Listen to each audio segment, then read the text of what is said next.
Bob and Sheri, sponsored by Bank of America Customized Cash Rewards Credit Card. You can earn 3% cash back on online shopping, making the essentials even more rewarding. Here's Bob and Sheri. Speaking of people regularly regarded as second-class citizens, It's the Bob and Sheri Show with Bob. I'm not here to be consistent. I'm here to be Bob. And Sheri. Boom! Who can argue with that? And now broadcasting from the palatial Bob and Sheri studios, it's Bob and Sheri. Oh, you guys, pray for me.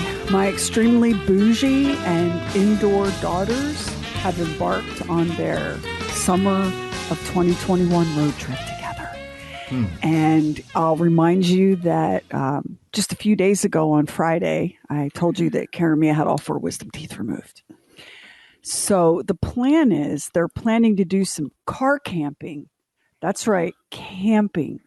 The two that don't want to sit on the deck because bugs live outside are planning to do some camping. I hope they're going to be at a campground and they're not just pulling into a strip shopping center and locking the doors. Well, honestly, I'm not sure which I'd prefer, for being truthful. They have reservations at campsites, and they've been instructed to camp next door to large, friendly families and to be on the lookout for other moms. Like, I've been warning them since they were little. But one of the Karen Mia's post-op instructions, you have to take a syringe and you fill that with warm, salty water, and you shoot that into your surgical sites for your wisdom teeth. So we're living, in the van and camping and taking care of our wisdom teeth surgery sites. And again, these are 2 people that only go outside because I can't get the car through the front door so they could get into it while it's still in the living room. Right. So on the one hand, I think it's a great adventure and it's a real bonding experience. And I was doing far wilder, riskier, more reckless things when I was that age. But I'm on standby for the phone to ring and to have to drive hours away to rescue them from a broken car or something. And I'm hoping that absolutely everything goes right, because it's going to be great for them to have this experience together. How are they going to fall asleep? They're not going to leave the car on all night, so the air conditioning is not going to be on. Are they going to be okay? It's pretty hot this time of the year, especially this year. We had that conversation. And again, I'll refer you to my earlier point, which is they don't want to sit on the deck. So we'll see. They're part of their trip. They're making their way to my brother's house. They're going to stay at my brother's house for a couple of nights and take showers and all of that. So they'll have 2 nights with air conditioning and electricity. You know what?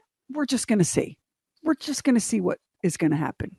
Well, I mean, they'll be okay. It's just that, if they're like me, if it's really hot, I have trouble sleeping, let alone on, an armrest of a Toyota. Well, when we were, if you remember, when we did the RV crazy trips where we took the show on the road and met listeners and did the show from RV parks, and one of our coworkers put a brand new rental car into a swimming pool. Yep. For a good part of that trip, Karen Mia either slept in a chair sitting up in the front of the RV, and one night Karen Mia slept on the dashboard, the front dashboard. That's true. RV, I remember that because she was she was so little. So, I think when they have to, they can be rugged, tough sort of people. But I'm afraid that we call them Lewis and Clark around here. I'm afraid that Lewis and Clark are going to discover that they really enjoy a hotel more than they like a campground. So we'll see. But you know what? They are never going to let you know that it was tough on them. They'll tell you it was tough, but they handled it. No matter, even if they won't break down crying, while you'll never know that, because they're going to prove to you how tough they are. You know what we did? I hope you're right, because that I've yet to see anything like what you just said. I've never seen an example of that in both of their lives, but maybe you're right. We bought them a hard copy Rand McNally Road Atlas, and I handed it to them, and they were like, we have our fans. I said, yeah, but you may not have signal everywhere you go. And sometimes it's good to look at the map and have a rough idea in your head of where and you're just see where you're going. Yeah, exactly. It's kind of fun. They'll never use it, by the way. They'll never use it. You can return it because it's not going to be even touched. I we did it, and they have we got them some other special flashlights and some other things. We'll see. I'm hoping to be surprised. When they tell me you are so wrong about this, mother. This is one I really, really, really want to be wrong about. Okay, once again, they have a AAA card, correct? Yep. They have a AAA card. You're not BSing me when you say that you actually got them reservations at a real, nice campground. Oh yeah.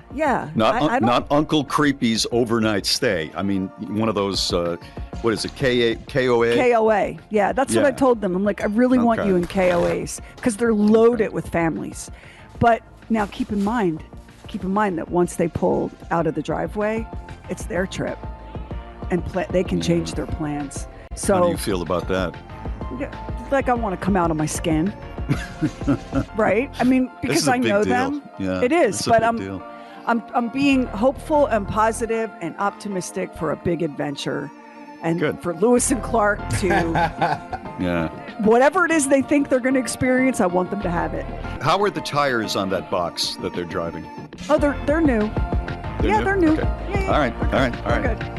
It's Bob and Sheri. The Bob and Sheri website, the Oddcast, contest info, bobandsheri.com. So how is Maggie doing? She just gave birth to twins. She is the daughter of Kevin, who's married, of course, to Sheri, if you're a new listener. And just a few days ago, she gave birth to twins. How's she doing? She is doing so well. They're exhausted. The life in the hospital with newborn NICU twins, you don't ever get to sleep. We found out that one of the babies, Jennings, is cleared to come home. And his other little brother, who was significantly smaller, Harrison, is going to stay in the NICU for a bit longer while they get him all. He's perfect and fine, but like all little tiny newborns, he's having some issues with his temperature and some other things. But it's looking like one of the twins will be able to go home. And we're just so relieved and excited. Kevin's beside himself. He's so happy. Yeah. And the twin that gets to go home will be able to hold that over the other twin's head for the rest of their lives, which is a plus for him. Speaking of babies, I saw some really priceless posts that pregnant women did. One woman was really ticked off about how she was approached in public, and she posted, and then women came out of the woodwork. So I'm going to read a couple for you right now. The first is from Carla. And she said, 23 years ago, I was very pregnant. I was overdue. August in Texas. Strange woman rubs my belly without asking permission. I told her, I'm not pregnant. You're rubbing a hernia. Just to see the look on her face, she recoiled. Let's see. This is somebody named Jesse. I was breastfeeding, and an elderly woman came up to me and said, I ought to go into the washroom. I just said, I am so sorry about your neck. And she said, there's nothing wrong with my neck. And so I replied, then turn your damn head around and look the other way, or there will be soon. She left. Wow. You don't mess with, I know you're going to say, wow, but you don't mess with a pregnant woman. I found that out. I've been around enough of them, right? This is awful. This is from Library Lady. Once when I was pregnant, I was drinking a Coke in a restaurant, and a bystander felt the need to comment. I responded, it's the only thing that helps my hangover. That's great. This is a little rough. My sister is hilarious. When she was pregnant and people got in her face about the baby, she would say, want to feel a kick? And as they reached for her belly, she kicked them right in the shin. These women are fierce. They are fierce. Do it. These women are fierce. They are fierce. Let's see. As a new father carrying my crying child in public, invariably I'd get people coming up to me and telling me what was wrong. Your child is tired. You need to take that child home. He's hungry. You need to do this. I responded that the child was fine, just upset about global warming. It was worth it for the blank stares. That's one that I think I would do as a father. I can see you doing that. Yeah. This next one is from Petite Gourmet. A little background here. My sister and her husband have 2 kids who look nothing alike. Stranger in the supermarket is wide-eyed and says, "Do they have the same dad?" My sister says with a cheerful smile, "Oh, who the hell knows?" This person's name. Can we just stop here? What possesses you to ask a stranger a question like that? I know. Seriously, you need to go get checked. You need to make an appointment with a doctor and get yourself checked if you're asking strangers questions like that. I just picture that guy being an older guy. A guy gets to a point in life where he just says, I can say and ask any damn thing I want. He's that guy. Except, sir, there's no such point in life, and you really aren't there. No, right. This one is from Allison, and she said, once told a nosy colleague who said I shouldn't be drinking coffee that he shouldn't be practicing medicine without a license. But here we both are. So there's a few of them. The bottom line here is if you see a pregnant lady, don't touch her. Don't put your hands on her belly. Don't ask to do that. They don't like that. And keep in mind, they could be a little on the edgy side, all right? It's Bob and Sheri. We've got them. Morons. With Bob and Sheri. He's a moron. It's Morons in the News. Okay, we start off in Washington State, which we don't hear from in Morons in the News very often, in Yakima. Yakima police say a local man is under arrest after he shot at his refrigerator, believing someone was shooting at him after a can of Coke exploded. Police say they were dispatched to the house and have reports of a man shooting his refrigerator. When they arrived, they say they found the man outside the home in the alleyway yelling incoherently with a gun lying in the middle of the road. After he was taken into custody, police say witnesses told them what happened. They say the man had been placing soda cans in the fridge when one exploded. He immediately pulled out the pistol from his waistband and fired a round into the bottom of the refrigerator. Who hasn't done that? Who hasn't been walking around their house with a gun in their pants and heard a loud noise and, fired a couple of caps?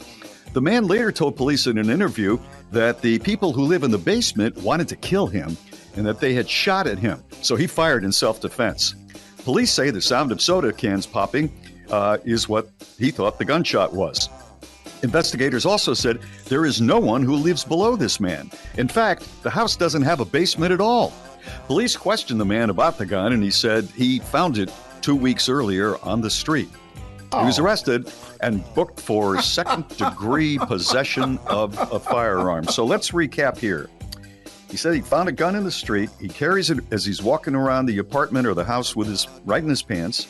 And if he hears a loud noise, even coming from the refrigerator, which is not an easy hiding place for someone who wants to kill you, he just unloads. I think my man needs to get a little bit of help. Wow. Yeah. Wow. Well, let's go to today's moron of the day. Her name is Lulu Lakatos, and she's coming to us out of London, which is such a nice break for Florida. She secretly swapped 7 pebbles for $5.7 million worth of diamonds at a really, really audacious robbery at a luxury jewelry store in the Mayfair neighborhood of London. She's 60 years old. That's the silk stocking district. Yeah, she's 60 years old. She was part of an international gang of jewelry thieves that stole the diamonds and then took off to France. They still haven't gotten the diamonds back. This theft was carried out in plain view of the very experienced and professional staff. It was meticulously planned. It was meticulously executed. And Lulu was posing as a gem expert named Anna. And she went to value 7 diamonds for a buyer. So she looked at the gems, which included a 20-carat heart-shaped diamond valued at more than $2 million. Each of the diamonds was individually wrapped and placed in a locked bag that was supposed to be in the jeweler's safe until payment was received. But one of the experts at the jewelry store felt funny and was kind of suspicious. So the next day, the bag was x-rayed, and that's when they discovered 7 ordinary pebbles. Lulu handed the bag containing the diamonds to one of her female accomplices, ditched her disguised, and boarded a high-speed Eurostar train to France. She was arrested and returned to Great Britain to serve trial. They still have not recovered the diamonds, and this mugshot is something. In case you were getting kind of a James Bond mental picture. Yeah. No. I want you to get a Fraggle Rock mental picture instead. Text the word moron to 888-262-7437. We will send today's Moron of the Day directly to your phone, and you'll be registered to win a bottle of People Make Me Sick, the official hand sanitizer of the Bob and Sheri Show. Now, they don't know where the diamonds are? They haven't been able to locate the diamonds? They do not. Coming up, we have comedian Mary Gallagher, and we've got an awesome rabbit hole that's like a perfect example of gaslighting. It's going to give you the shivers if you've ever had a breakup with a narcissist, and how the COVID pandemic can make your marriage even stronger. Something good, a silver lining. It's all coming up. Big Monday for you. It's Bob and Sheri. Get the free Bob and Sheri app and instantly get the podcast, the Oddcast, and Bob and Sheri Fun Size. I follow a page on an account on Instagram called Group Dropout. And I did a screenshot of this because I wanted to share this with you. So this is one of the posts. It's a tweet from a woman who's also a mommy. And she writes, I could be lost at sea for a month, surviving off of a package of dried prunes, floating seaweed, and a bottle of water. Finally rescued. And at my first meal, my kids would be like, can I have a bite? Oh, that's great. Speaking of women, how's the reaction you're getting to your hair, letting your hair go natural? I haven't had any, and everyone's been really super positive. I haven't had any negatives. I haven't had any negatives at all. One person told me I was having a midlife crisis. And I was like, if I'm having a midlife crisis, where's my sports car and my young girlfriend? Come on. Yeah, exactly. The whole package. Yeah. Andy McDowell has done the same thing that you're doing. And she was interviewed in Vogue magazine. I'm reading it online here. And she talked about going natural with her hair.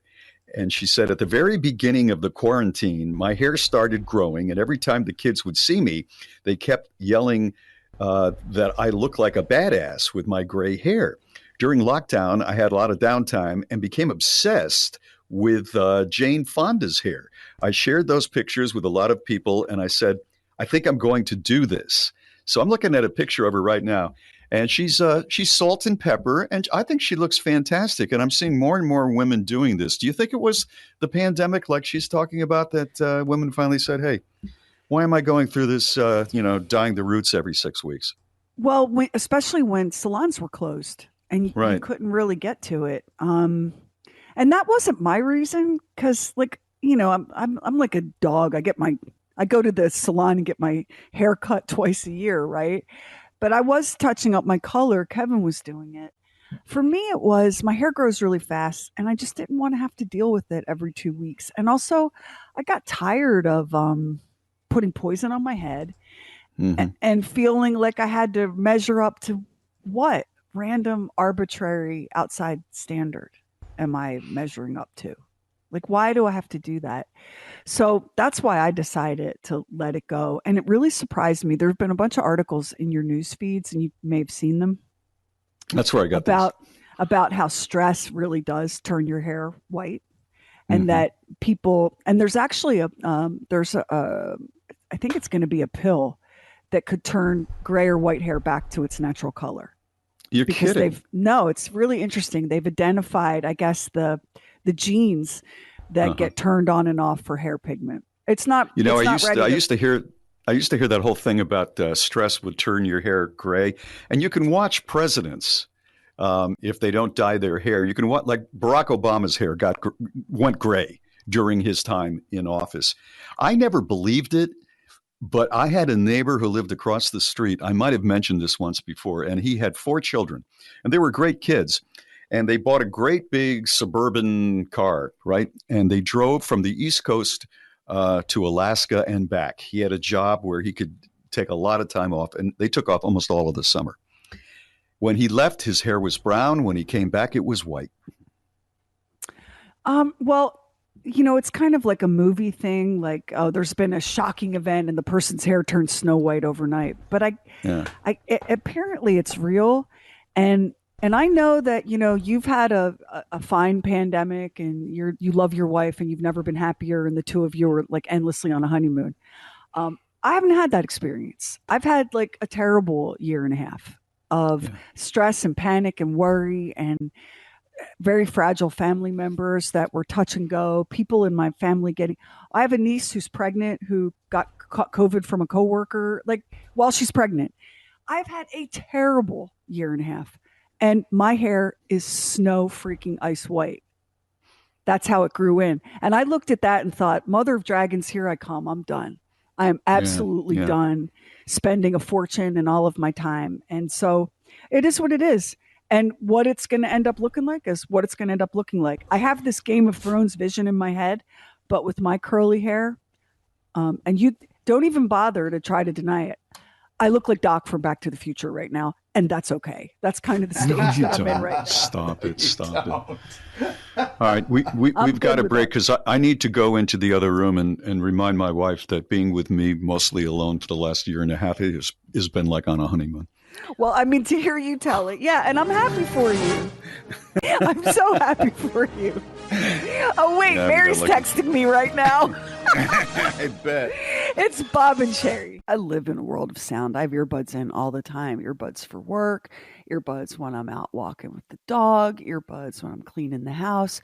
And since I've discovered Raycon wireless earbuds, I'm really a happy camper. And here's why. A couple of reasons. First, Raycons are super comfortable. They have the perfect snug in-ear fit. They don't stick out at all. You honestly forget you're wearing them. Never thought I'd be able to say that about in-ear earbuds. And they have incredible sound. And they cost about half the price of other premium audio brands. And wait for this, a 32-hour battery life. So you pop your Raycons in and you get on with your day and you're not constantly worried about having to recharge and stop what you're doing. And with Raycons, whether you're listening to music or a podcast with Raycon or the radio, with Raycons, you've just got crisp, beautiful, clear sound. And again, at about half the price of other premium audio brands. And if you've never tried wireless earbuds and you're like, I don't know if I'm going to love that, the Raycons come with a 45-day happiness guarantee, so you really can't lose. You give them a try, you'll see what I mean. You're going to love the battery life. You're going to love the sound quality. You're going to love the comfortable fit. You're going to love the price. You can create your very own soundtrack to the day with Raycon.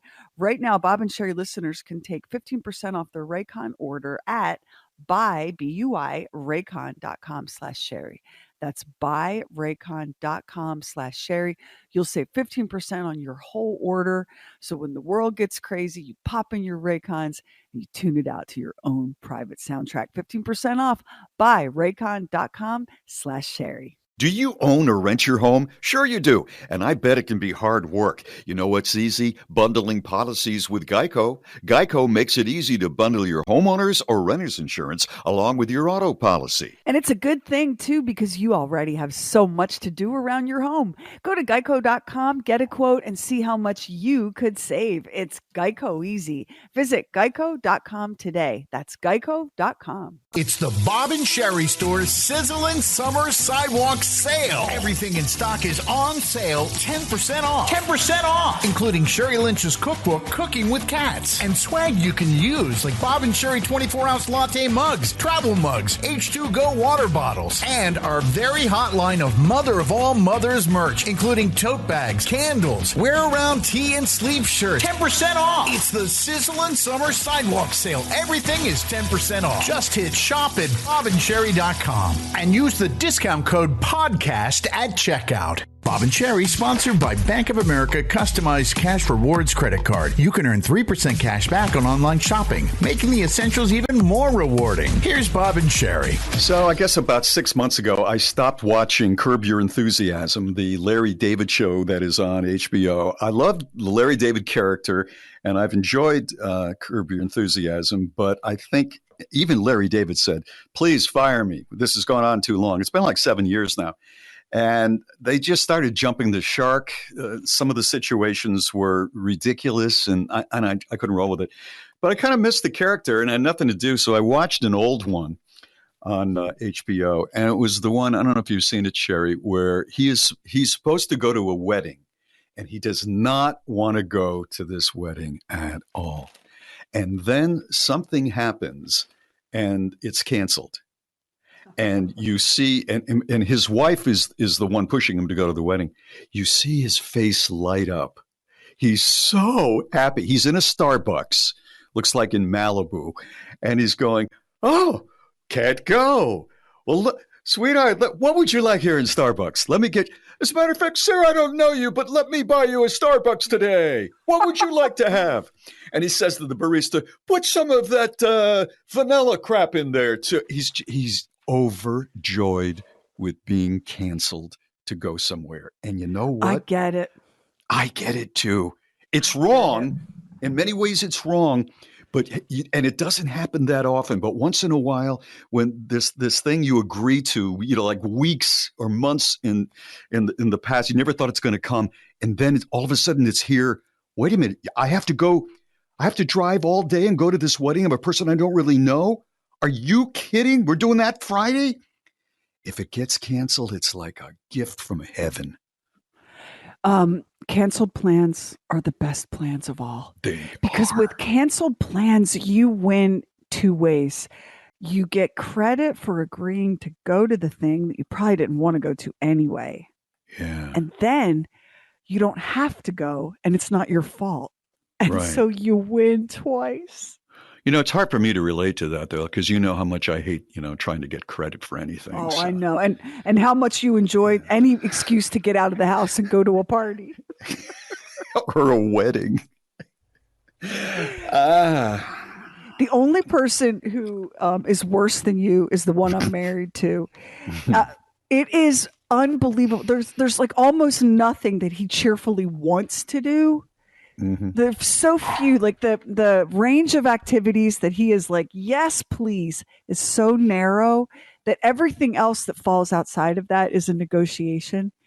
Mm-hmm. He lives for a cancellation. There has to be some sort of a description. It could be a word or maybe a phrase. And I don't know if women experience the same thing because, frankly, in many cases, you're more social than men are. But you're at a wedding and it's your wife's people or her friends, and one of her friends' kids is getting married or whatever. So they're not really tied directly to you. There's a layer. And your wife goes off to talk to her friends because there's like 3 or 4 women who were talking and says, "I'll be right back. I want to go join them." And you're alone. And I don't know what to do with myself, because I don't know anyone else at the wedding except the one friend of hers. Yeah. And you're standing around and you say, "Well, I'll try to find where the meatballs are." There's only so many meatballs you can eat. And people are going to give you the stink eye, right? So you got to keep moving. So you get a drink, and you're trying to look like you're having a good time and you're casual, even though no one's talking to you. So then you try to find a place that's not awkward to stand around drinking alone.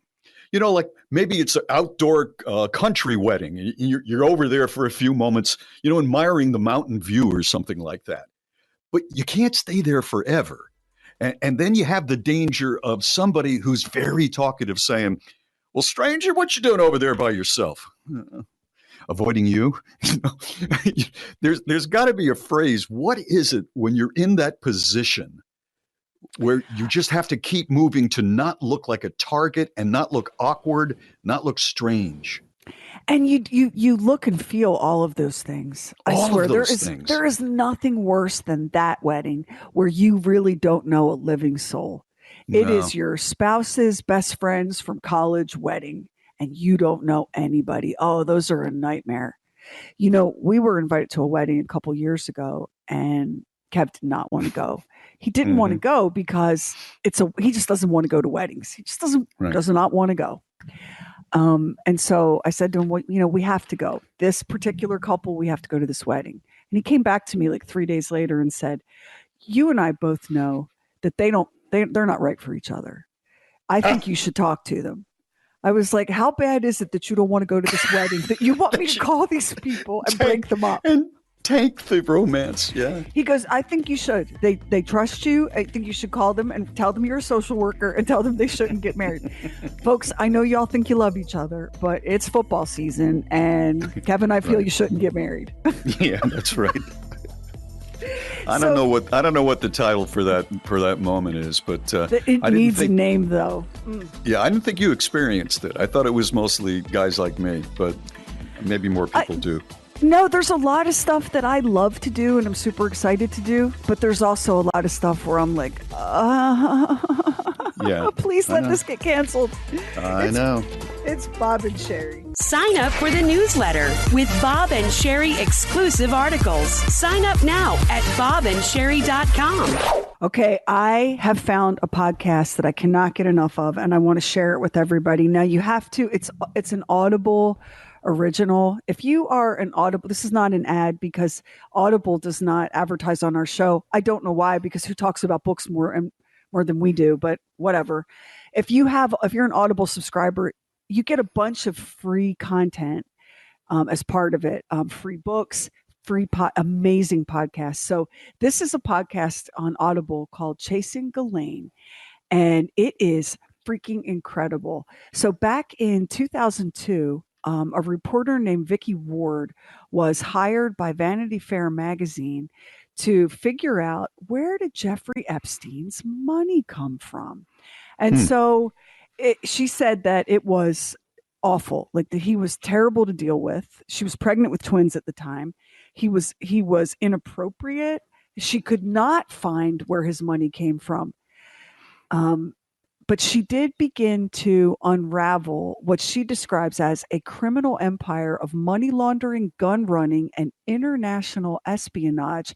And in the midst of all of that, of course, is Ghislaine Maxwell, Epstein's ex-lover, his former employee, his alleged co-conspirator. She's sitting in prison right now, awaiting trial herself. The things she's been charged with are so foul that she may end up spending the rest of her life behind bars. And so we have the trailer for this, just to give you a taste of how unbelievably complicated the story is. Ghislaine Maxwell is arguably the most hated woman in the world. And I knew her. As British expats living in the United States, our social circles overlapped. But when I began reporting on Jeffrey Epstein nearly 20 years ago, I didn't even know that they were a couple, let alone what was allegedly going on beneath the surface. I'm Vicky Ward. I'm a veteran journalist, and in my reporting for Vanity Fair magazine back then, I stumbled on sexual allegations from two brave young women against Jeffrey and Ghislaine.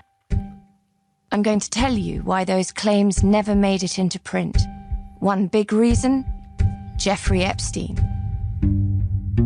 You'll get to hear the daily conversations that Jeffrey had with me as part of my reporting, reenacted here by an actor. I don't know what you're writing. If there's any implication of wrongdoing, I will take legal action against you personally.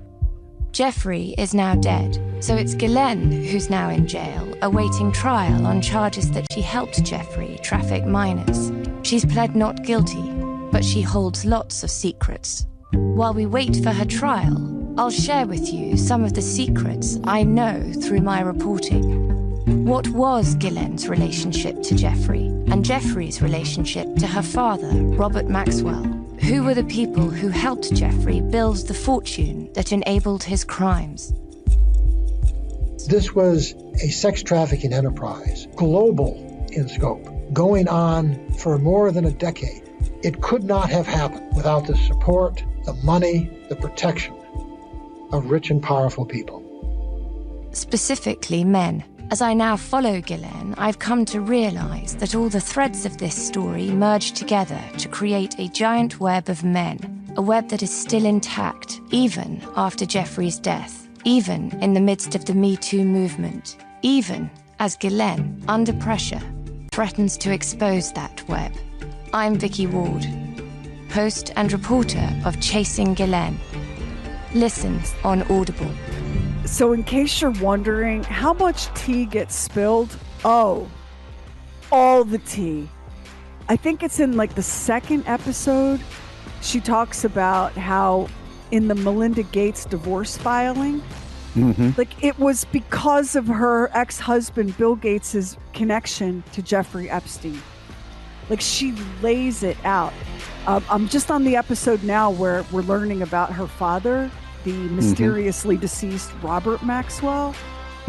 This is, I felt like I had heard all of the podcasts about Jeffrey Epstein, all of the Netflix stuff, read every article. This is really something. What is she?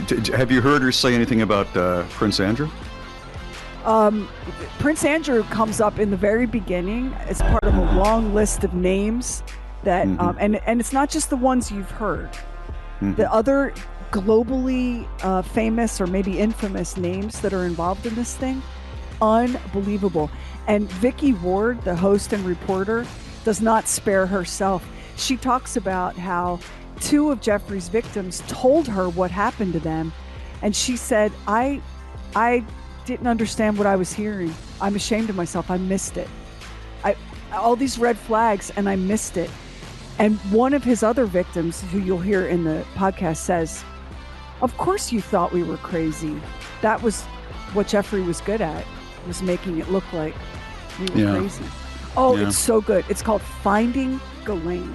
All right, and it's on Audible. Straight ahead comedian Mary Gallagher. It's Bob and Sheri. The Off-Air Podcast, the Bob and Sheri Oddcast. Download on the free Bob and Sheri app, website, or wherever you get your podcasts. It's Bob and Sheri. And it's time now for Everyone Needs a Laugh. And today we're featuring comedian Mary Gallagher.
That's the guy we're trying to shake.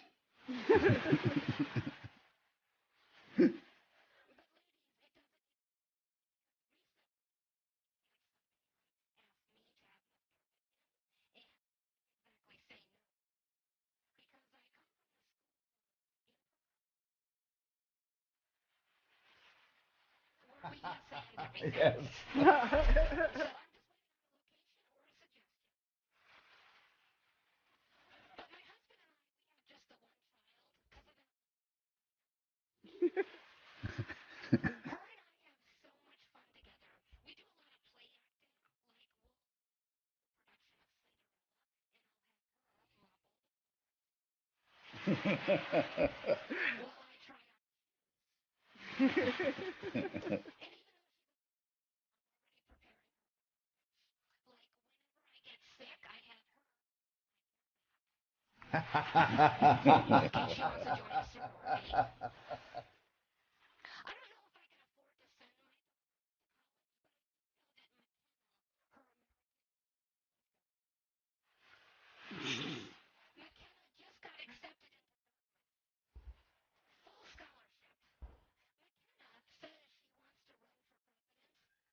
I knew that was That is so Midwestern. She's great. Wisconsin's Mary Gallagher. You can find that set on our website, BOBANDSHERI.com. Just click more stuff from the show and look for Everyone Needs a Laugh. This is Bob and Sheri. The Bob and Sheri website, the Oddcast, contest info, bobandsheri.com. So I don't know what my dog Finn is going to do when Madison leaves at the end of the summer. Madison's been living with us, as has Hampton, her brother, and they've both been working. Madison has been working very hard. She's been a waitress and a hostess, and she has saved a lot of money. She worked very, very hard, and she learned a lot about life. She learned that sometimes the people that you're waiting on, like the party of 8, that continually are complaining that there's not enough sugar in the iced tea, are the ones that are going to stiff you. Whereas a lot of the people who were just very nice, just order and so on, will give you a tip that's 50%. She came home one night and she's just about crying. She said, I could have flipped this table twice. These people were just sitting there and sitting there and sitting there and asking for this. And then they made up an excuse and told the manager that it was some ridiculous minor thing. She forgot to bring an extra fork or something. And because of that, she's getting nothing on a bill that was $125. And like I say, there were 8 of them. So she's learned, and she's going to go out into the world. My dog will miss her very much. He tries to get in her room every night and sleep in there. And she's a business graduate, and she's going to try to get a job in some sort of sales. I don't know exactly what type of sales, but I took her aside and I said, here's what I think. Waste management. It seems to be lucrative on The Sopranos anyway. Yeah. But it's sometimes I'll get something stuck in my head from years ago and I can't let it go. And years ago, someone that I was involved with, who will go nameless, was told that she's a pretty woman, and that most of the calls that she would make if she worked for the waste management company in the area of sales would be with men. So you're walking into an office and you're going to pitch your waste management company, of which, you're highly trained, you know all about how it works, to a guy who's there with guys mostly all day long. And you come in all bubbly and pretty and really, really on target, knowing what you're talking about. And there's a likelihood that you have a chance of closing that deal. Now, whether that's still the same thing as it was years ago, as far as you're dealing with a bunch of guys, it maybe life, the country's changed and it doesn't make any difference. But I thought, you should give it a try because you might be able to make a lot of money. She won't listen, though. I mean, she won't. None of the things, because we didn't listen to anything. And nobody's going to listen to anything. And it's just like, why even bother? Now, you said it and you got it out because you can't keep it in. It's just painful for you. That's exactly right. That's right. And I agree with you, by the way. And if I could have listened to something like that, my life would be different. But we don't. My kids don't listen. Your kids don't listen. Nobody listens.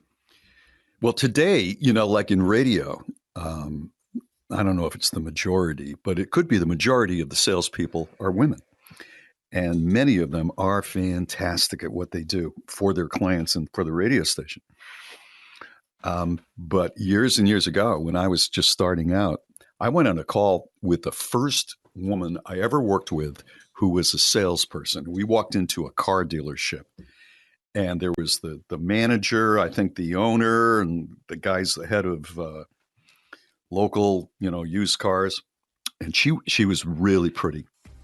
She had power hair.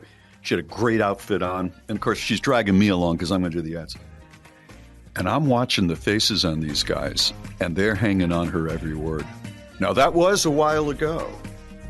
But I still think sometimes you can get something done that way. Is that wrong? I mean, it just is. It just is what it is. I mean, most of the time, the double standard works against you. Sometimes it works for you. Yeah. I do think she should be in waste management. I'm with you there. There's always going to be trash. People are nasty, and based on every mafia TV show or movie I've ever seen, you own the waste management company, but you seemingly never go there or have anything to do with the actual waste that's being managed. And that looks like a good time all by itself. You're right. It is Bob and Sheri. Bob and Sheri, sponsored by Bank of America Customized Cash Rewards Credit Card. You can earn 3% cash back on online shopping, making the essentials even more rewarding. Here's Bob and Sheri. If you would like to be on the Bob and Sheri Show, we would love to have you on the program. Just go to 888-BOB-SHERI any old time. You can go to also hello@bobandsheri.com, and you can download the Bob and Sheri app, hit a microphone right there, and tell us what's on your mind, a question or an experience. And I think we have one right here. Good morning, Bob, Sheri, Max, and Doc. This is Angie from Virginia. So, Max, every time you say Morons in the News is sponsored by, I always thought you were saying Mensa, like the high IQ group. And I thought, wow, that's kind of odd, isn't it? And then I also realized that when you were doing the commercial about, look before you leave your car, sponsored by, and I thought you were saying Mensa. And I thought, oh gosh, that's kind of rude. Anyway, I feel like a bit of an idiot, but now I've realized it's not. It's NHTSA, National Highway Transportation something or other. Anyway, I thought you'd get a good laugh out of that. Y'all have a good day. Love you guys. Oh, thank you very much. I think it would be a very good idea for Mensa to sponsor Morons, but talk about a shady passive-aggressive move, right? Yeah, I'll say. Right, we have another one. Hey, y'all. This is Megan. I was listening to last week's podcast trying to get caught up because, as usual, I am running late with an iced coffee in hand. So y'all were talking about people eating pizza. And as we all know, the show is about dogs, pizza, and the song Jolene. So Bob was saying that only crazy people eat their pizza with a knife and fork. And hello, crazy person here. I have contamination OCD, so I have to wash my hands before I can touch anything that I eat. And I would like to only wash my hands when absolutely necessary because I'm trying to get better about it. So if there is an opportunity to eat something with a knife and fork, I'm going to do it. So that's why I eat my pizza like a heathen with a knife and fork. So not all of us are crazy, but some of us are. Love the show, guys. Bye. Totally forgiven. I mean, I did not mean to offend the community that, is dealing with that sort of a problem. So I don't know what to say. I've never approached anyone who's eating pizza with a knife and fork and given them a hard time. I didn't get the feeling that her feelings were hurt by it. I think she was just saying, you're right. Yeah. I watched a man eat ribs with a knife and fork at a barbecue restaurant one night. Oh, that's so wrong. And he had on one of these thin sweaters that were tucked into his pants. So it kind of gave you the idea that this was a guy who was really tightly wound.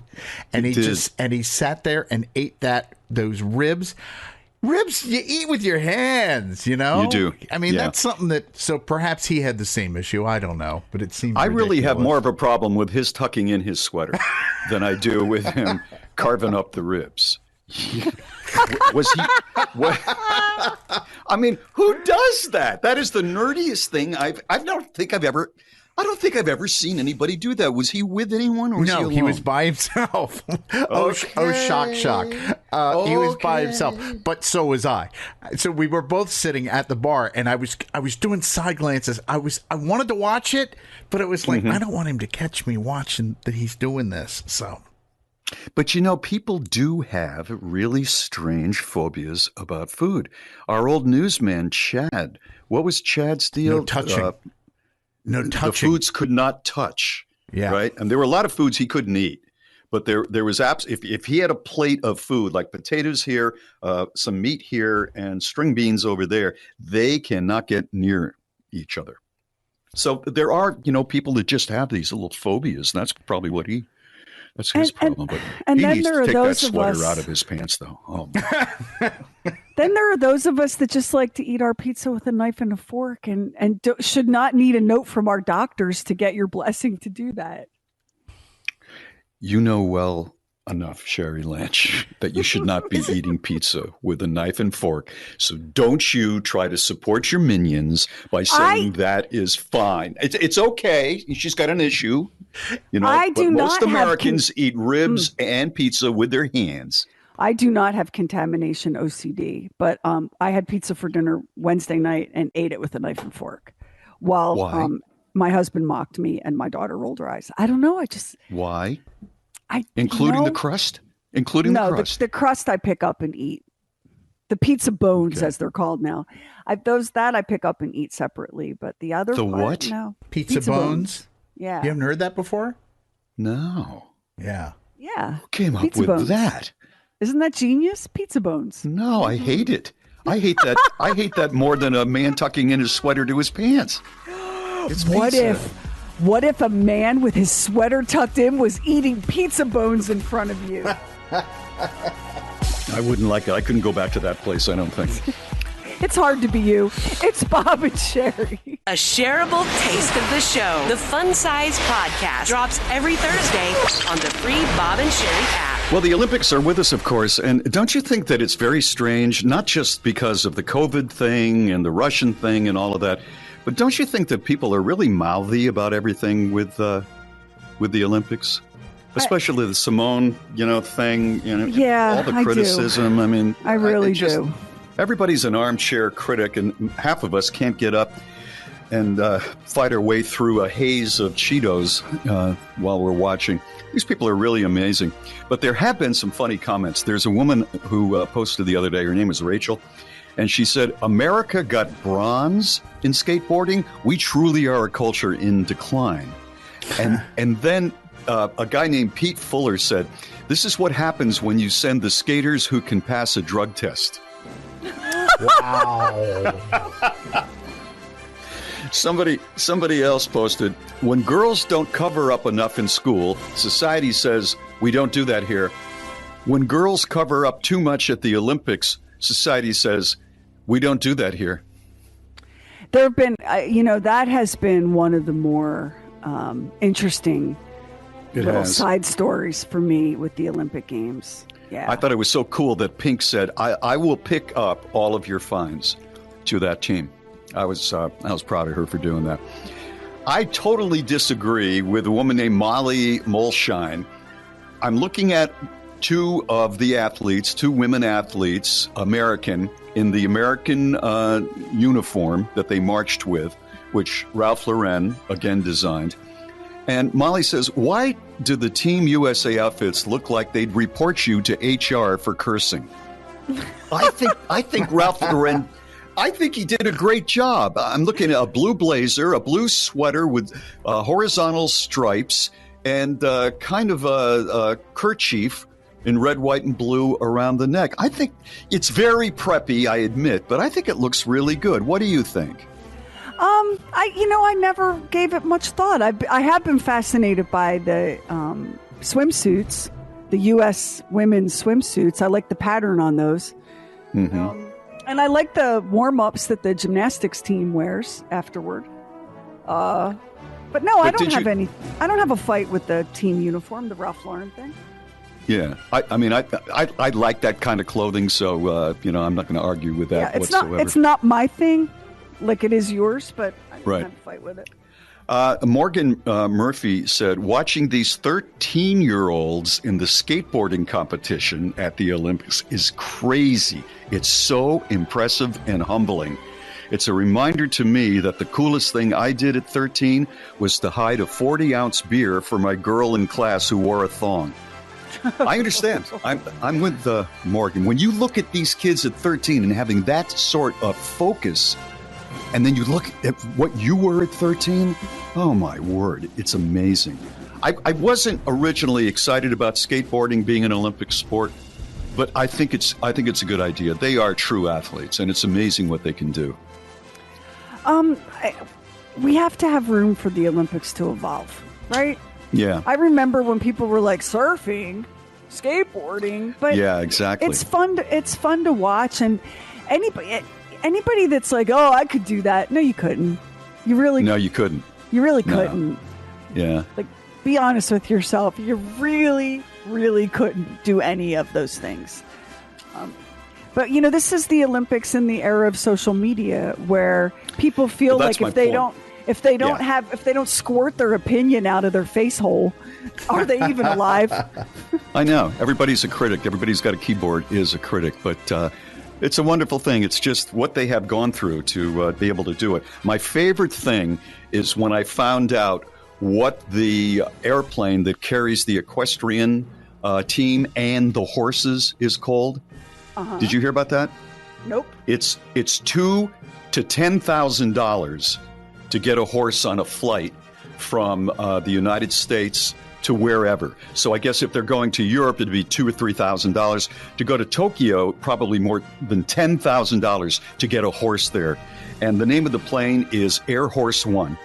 And I just I don't know who came up with that, but I just love that so much. I think I've traveled on that plane after the horses were on it. Yeah, we all have. All right, so straight ahead. Something that the pandemic can do for your relationship or your marriage that's good. Believe it or not, really good. And it's next. It's Bob and Sheri.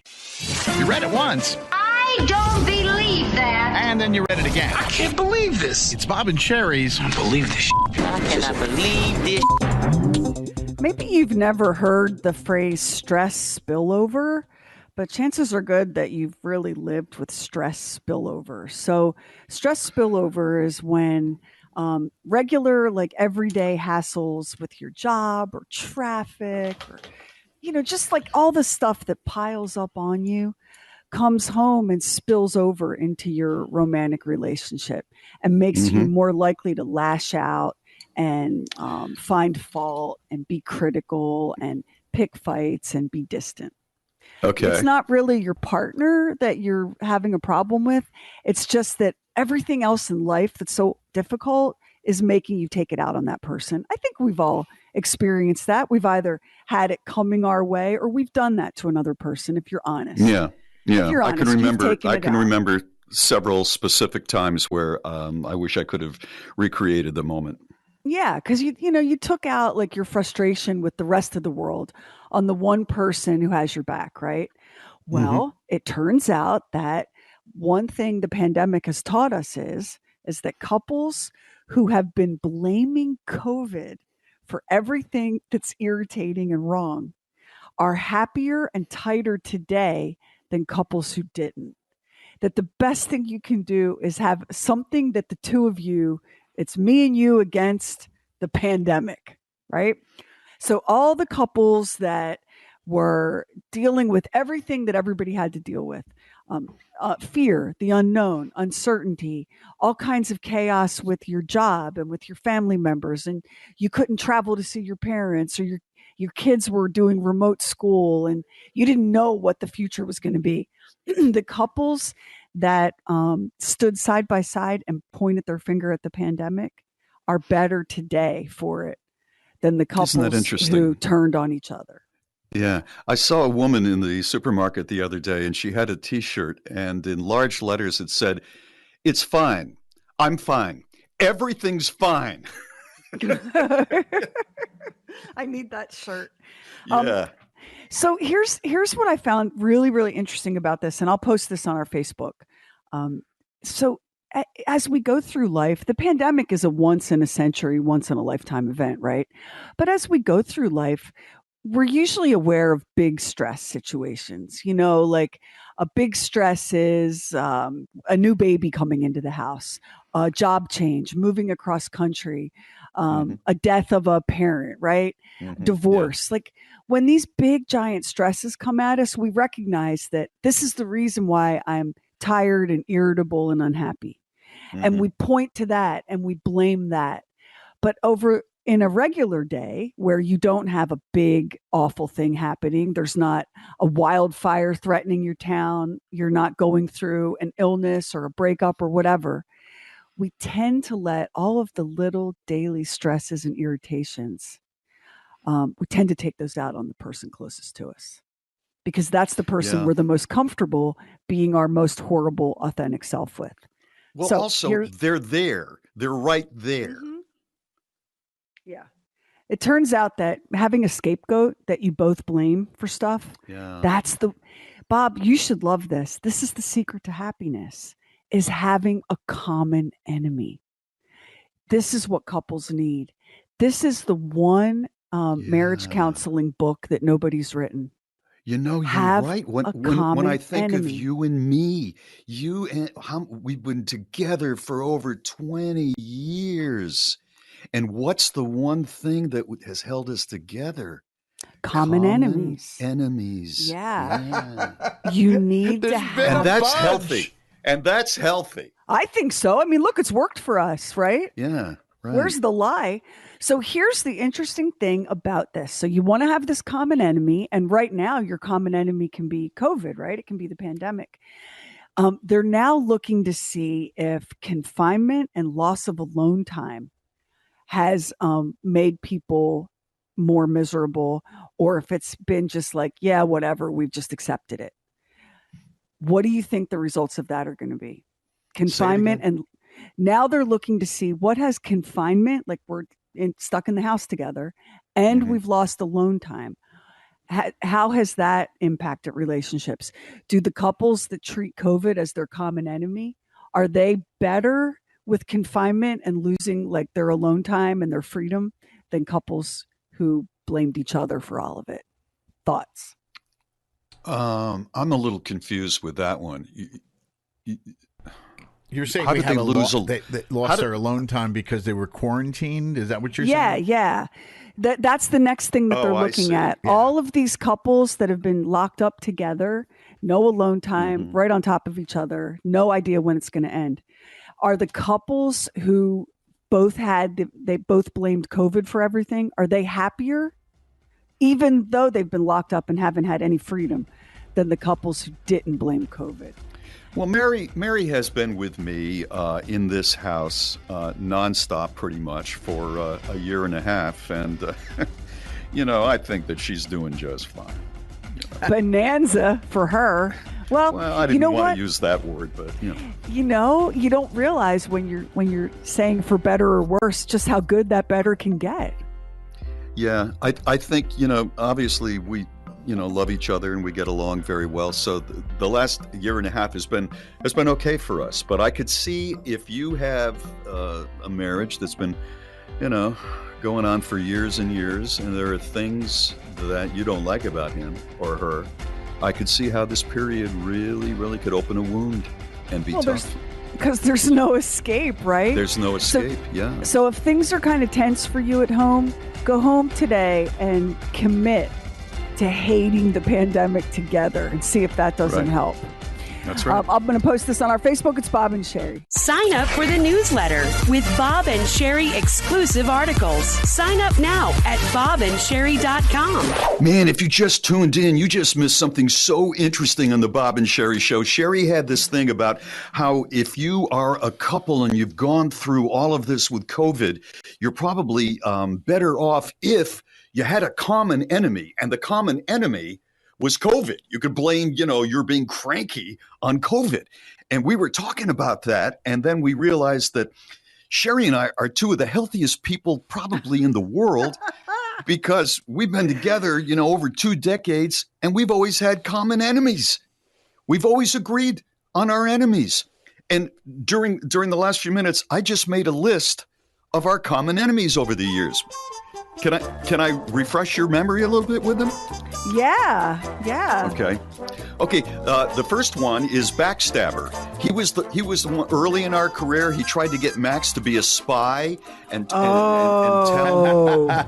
Remember that? Yeah, Backstabber. And then I have to say, his effort to get Max to spy on us is the hardest work he ever put in at a radio station. Agreed. Totally. Seriously. Number 2 was Wooden Teeth. He's the one that he hated me so much because I went behind his back and told his boss that he was crazy. And then they fired him and they walked him out with an armed guard because he was so dangerous. Wooden Teeth. The next one, this is not totally in order. Crazy Man. I think we all know who that is, right? Just completely out of his mind. It took me a minute to narrow it down, but I think I know where you are. Yeah. You know which one it is, Crazy Man. And then there's the Total Man Hater. Remember her? She accused me of throwing away a $20,000 log that the station had. A log is something that you fill out for the FCC to say that you ran commercials. She said I threw it away and cost the station $20,000. I did not, of course. And then this one you may have trouble remembering. His World is Beige. Remember him? Oh, no, yeah. I know him. Yeah. Just so boring. He was just boring and depressed. You can't have a program director who's just depressed every day. You got to have a guy with a little bit of energy, right? And then there's the Statue. Remember the Statue? Oh, yeah. He said that he was doing such a good job leading us that the company should actually put a statue outside the building of him. That's what he said. The statue. Then there's Win It on... because the TV engineers needed a new place to pee when they go outside for a smoke break. That's what would happen with that. And then there's Win on the Streets. Remember, he was going to send us out like 2 or 3 times a week, giving away, I don't know what, giving away Band-Aids out of a van downtown. And then there's the Woman Hater. The woman hater who just could not stand your high profile and would come in and take his pen and flick whatever it is you're reading to intimidate you. Remember the woman hater? Yeah, but he was just like a teeny tiny little thing trying to compensate for his bad self. That's true. Yeah. And then there's you may have trouble with this one, the U-Haul crybaby. The guy, I thought he was kind of talented. He had a U-Haul hat he used to wear. That was funny. But then he said something crummy about me on the air, and I drove into the station, confronted him, and he started crying. The U-Haul crybaby. Then there's the narcissist from Boston. You remember him, right? The that narcissist. Just makes me think of that Sam Adams commercial. Your cousin from Boston. Exactly. Yes, I know the narcissist from Boston. And then there's the narcissist from Boston Side Action. Oh. Okay. I just got that one. You got that one? And then we'll kind of wind it up with the scullery wench. The scullery wench. Oh, the scullery wench, yeah. 1, 2, 3, 4, 5, 6, 7, 8, 9, 10, 11, 12. 12 enemies. I think that's pretty good You know over what's going to 20 happen plus to years. you? Later today, you're going to come up with a half dozen more. Yeah. Yeah. Well, there's going to be some you forgot for sure. Hey, we're on 5 days a week. It is the secret to a satisfactory relationship. I just posted it on our Facebook. It's Bob and Sheri. Bob and Sheri go.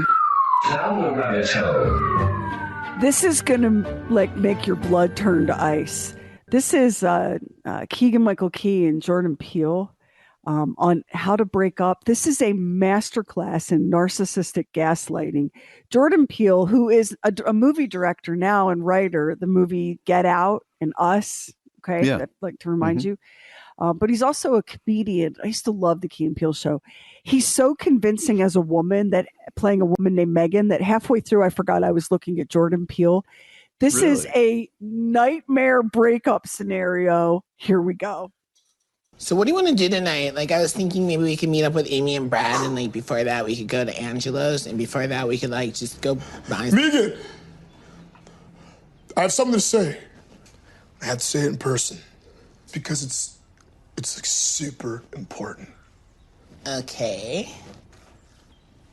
I know this is sudden, but I've been thinking about this for a while. And I know this is something that needs to happen. I'm breaking up with you. Cool. Love it. Totally fine with that. Really? Yeah. Because I was really worried that you were going to be mad. Mad? Oh my God. Are you kidding me? No, of course I'm not mad. People grow apart. It happens. It's part of life. No, I'm totally fine. Love it, love it, love it. So, we had a good run. Yeah.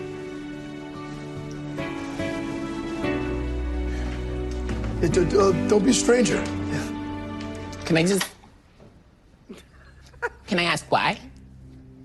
Why? Yeah, whatevs. I'm doing some work on myself and trying to grow as a person. So Cool. I'd really appreciate to know why. Yeah.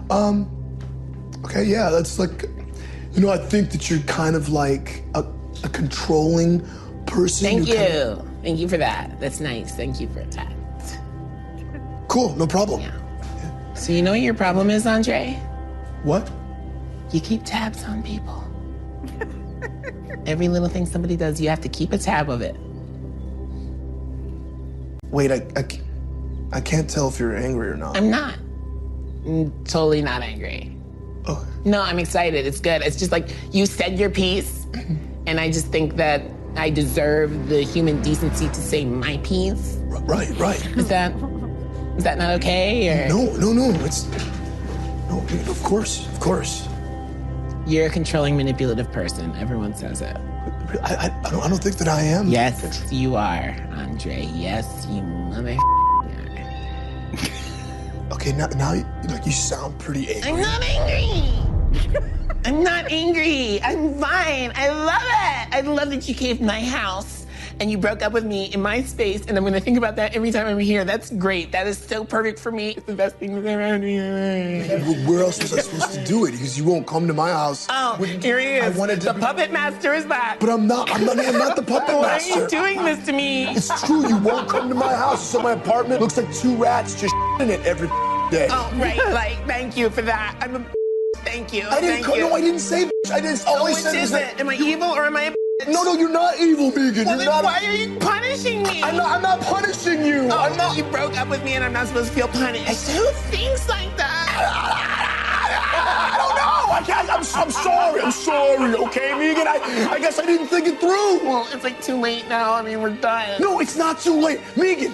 Seriously. I had a feeling that I thought was true, and clearly it wasn't true. I'm so confused. Are you breaking up with me or are you not breaking up with me? Megan, I'm not breaking up with you. Okay, cool. So what do you want to do tonight? I want to hang out with Amy and Brad, but maybe before that we can go to Angela's. That is brilliant. That is Max, so funny. do you need oxygen? Yes, Sheri, I do. Are you okay? You might have to bring out the paddles to revive me. Good heavens! I cannot wait for y'all to hop over to the Bob and Sheri Facebook and watch that. Oh, it's not even comedy. It's a masterclass in gaslighting. It really is. Woo! It's Bob and Sheri. Use the Talkback feature on the free Bob and Sheri app and leave us a message. So Doc sent me this article, and I almost passed by it until I saw one sentence that I thought we could talk about. Not necessarily about the article, but just how in this country, over the last few years, things have changed when you criticize someone. So the name of the article is Bring Your House and Share Your Spouse. New swingers park opening in Louisiana.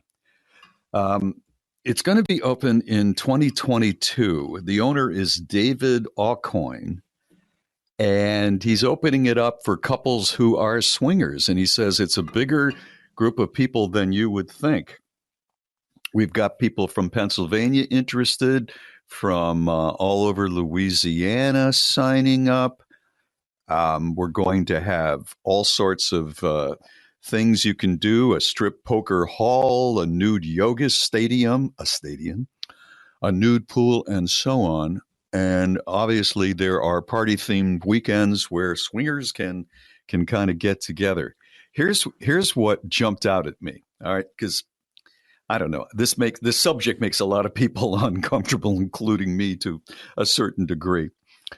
He says there are some people who have complained about it. And he has a message for all of the haters.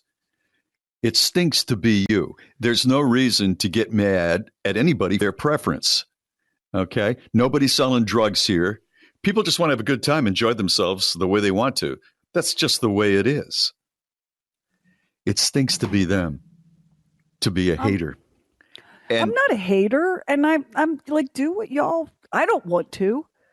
I don't like the neighbors enough to want to swap car keys with them and hook up. But I like, go on and live your life. I'm not a hater.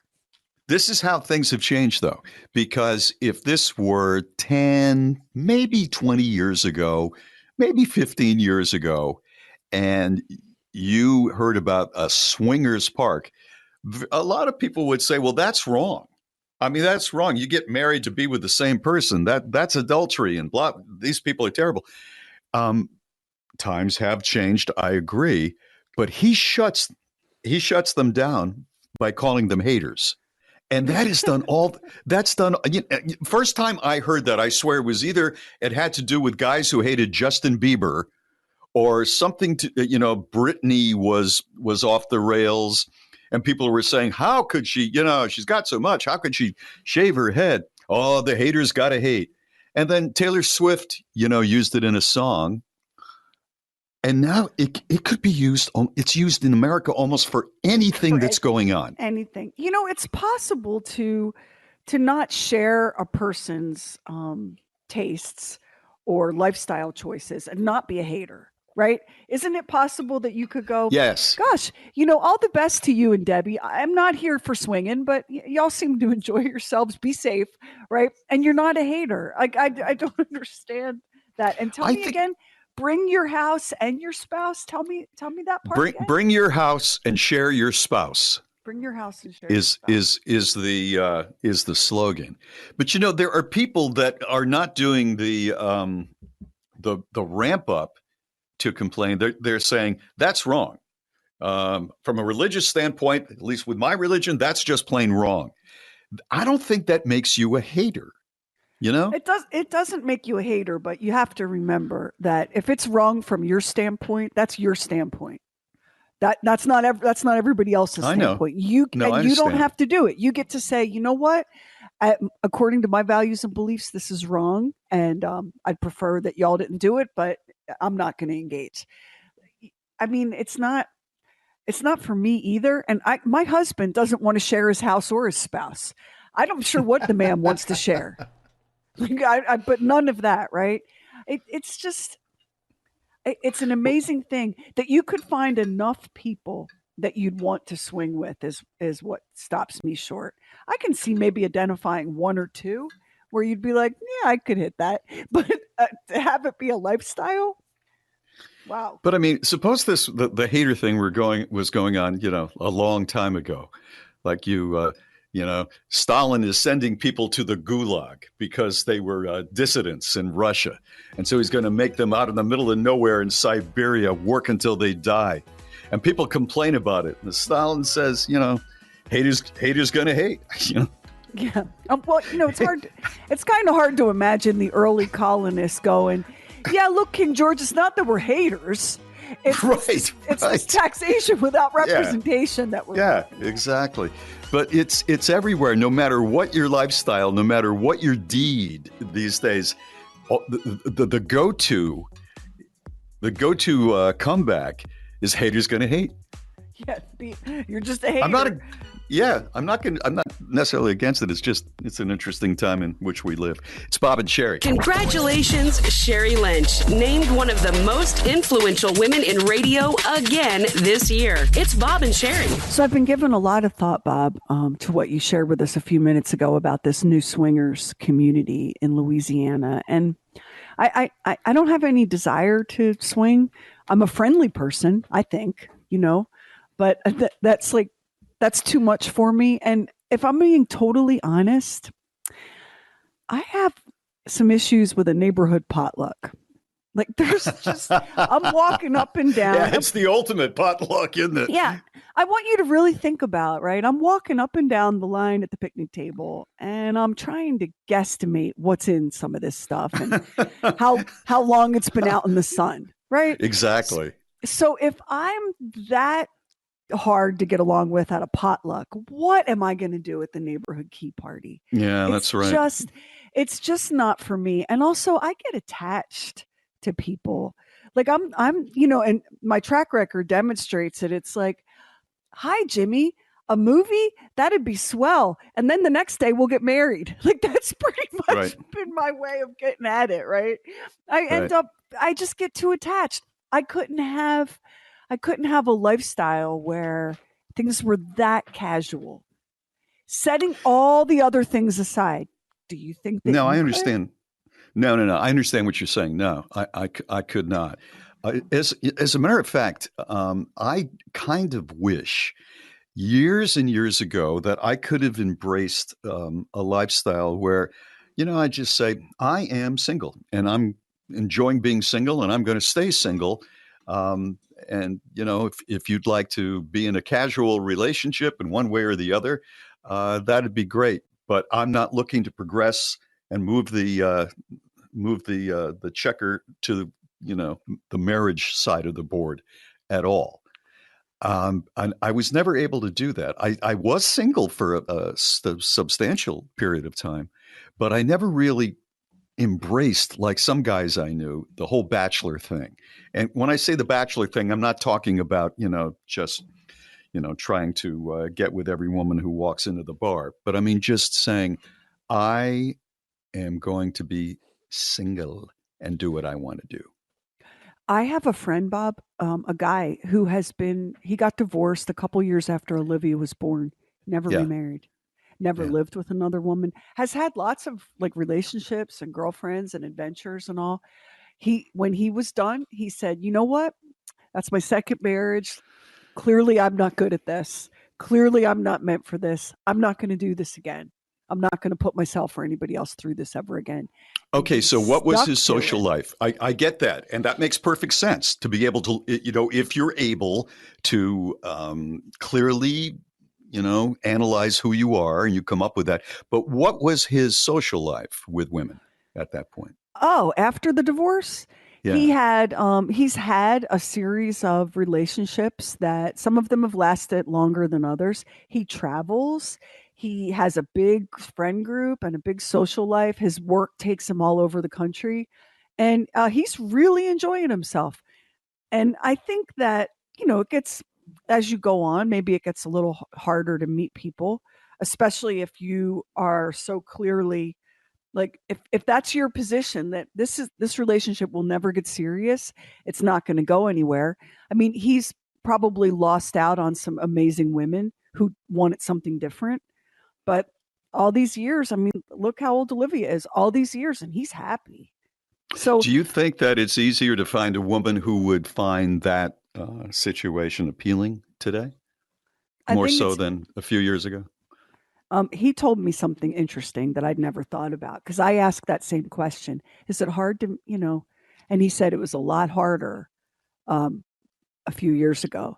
As I get older and am dating women who are also older, who don't want to get married again, who don't want to clean up after some dude, it's gotten easier. He said there was a period in the middle where it was kind of lonesome, and now it's good again.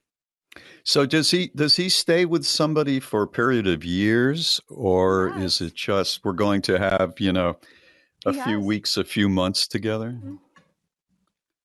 Because still, when you break up with somebody, even if you're not married to them, even if you've not said you're my girlfriend formally, if you're moving along, that's still awkward.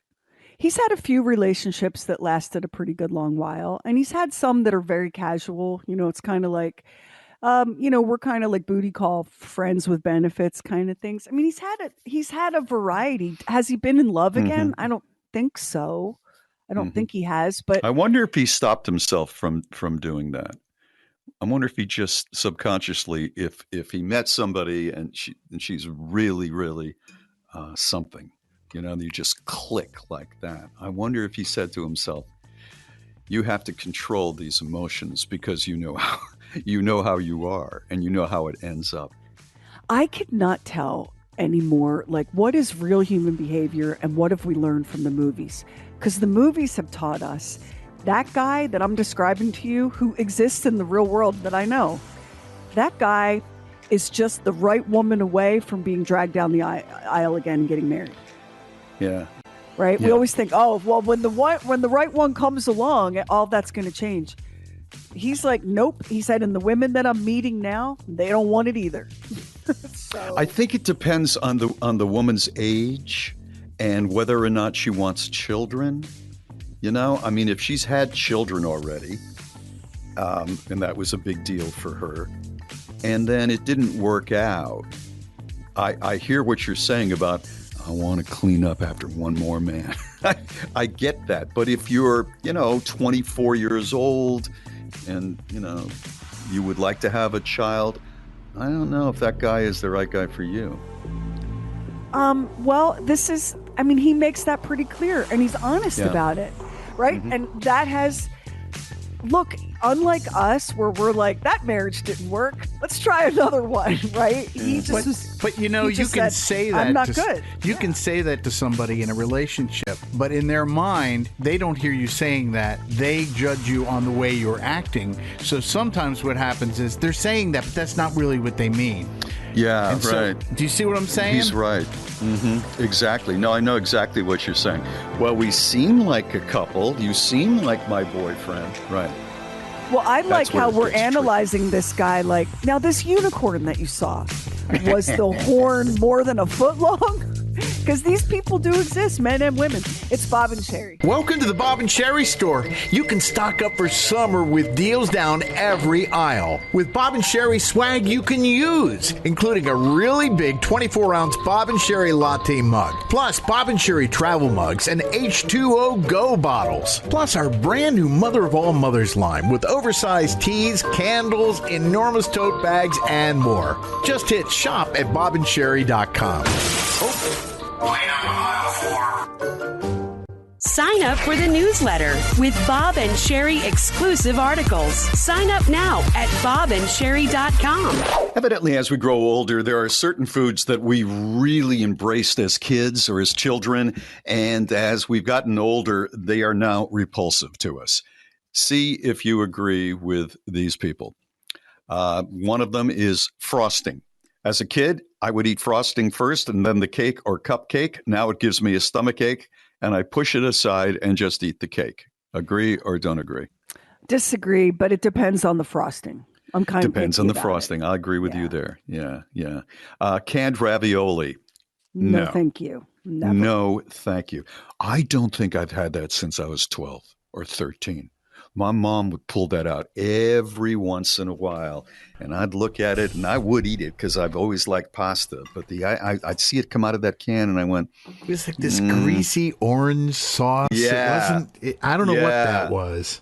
That's right. That's right. Pizza rolls. Bought some as an adult, this person says, and they're awful. They were like pockets of boiling vomit. That's pretty strong right there. That is pretty strong. I question the brand that you're buying. Pizza rolls are amazing. Soda. I used to chug a Coke every day after school. Now I can't stand them. Well, I think a lot of people feel that way. I still drink about one. I just saw that they're changing the formula for Coke Zero. And it's delicious. This will be the second time they're changing it. And people are all freaked out about it again. You know, no, Mary bought a 6-pack. Mary bought a 6-pack, and it's good. Yeah. I mean, if you like soda, it's pretty good. These are, as we grow older, foods that we are now repelled by. SpaghettiOs. Ew, yeah. I never liked them as kids. Did you even like them as a kid? No, I wasn't allowed to have greasy, them. Good. Yeah, well, with an Italian grandmother, of course not. That's true. We didn't have the Italian grandmother, but I'd look at that stuff with that orangey sort of, you can't even call it sauce. It was just horrifying. Popular breakfast cereals like Lucky Charms. I love them. Still like some breakfast cereal. Love them. Really? Yeah. Love them. I don't like them at all. Little Debbie cakes. You know, I never got like the whole Little Debbie thing. Because Tasty Cakes are so superior to Little Debbie. Mm-hmm. They are. You know, and then I had an ex that just ate those Little Debbies like he was getting paid by the bite. And they tasted like old rubber tires to me. I don't know. Yeah. Tasty Cakes are good, though, weren't they? Is that a regional thing? I think it might be. It used to be a Philly thing, but now it's kind of in a lot more places. Chain pizza. Used to love it as a kid. Won't even look at it now. Yeah, it depends. It you know, a Pizza depend. Hut pizza can get her done. Yeah.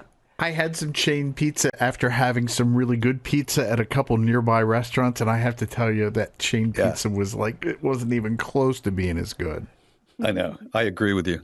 Velveeta mac and cheese. I've never had it. Is it good? I've never had it. You know, as a kid, it is good. I mean, this is the perfect one for this article. As a kid, it is good. It's salty. It's gooey. You've got some macaroni. You know, kids. But boy, when you compare it to the really good homemade stuff, it's terrible.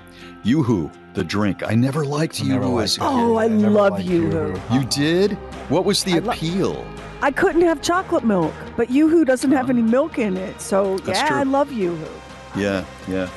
Low quality cheese. Well, are we talking like cheese food, like processed cheese food? I think so. I think that's what they're talking about. No. Yeah. I don't want any part of that. And that's pretty much it. So I think we were mostly agreeing on most of those there.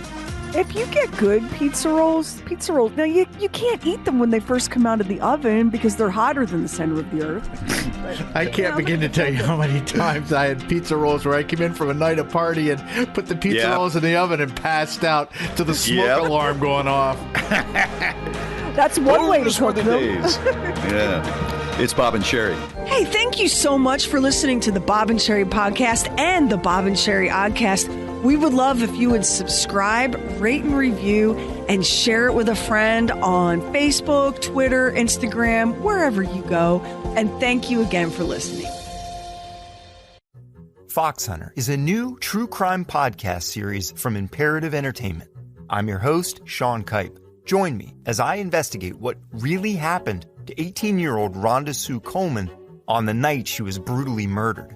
Together, we'll pour through 30 years of lies, deception, and corruption to finally get to the truth. And what I've uncovered will leave you on the edge of your seat. Subscribe now to Fox Hunter. Listen wherever you get your podcasts.